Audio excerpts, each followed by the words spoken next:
vent, or the gas water heater vent, where it vents through. It's a double wall pipe and it requires a flashing.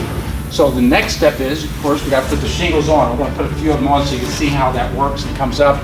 These have already been pre-cut, and we're just literally going to set them in place, hoping that they don't slide down on this moderately low pitch.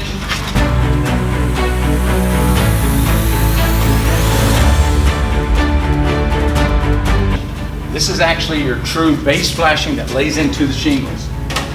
Let's see if I got the right location. So you push it down. Now it does not need to go up under the felt. This is part of the shingle system.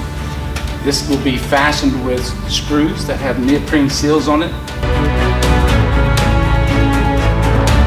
So what you've got are two levels of protection. You've got an underlayment that goes around the pipe that is totally watertight. And now you've got a shingle system that goes around the pipe, totally watertight. Now the big advantage of this is primarily this. One, when you do the work and you dry in the roof with the underlayment, it's dry. If shingles blow off above this, it's protected until you get a chance to replace those shingles. You're not going to be running a lot of floors, a lot of carpets and things like that.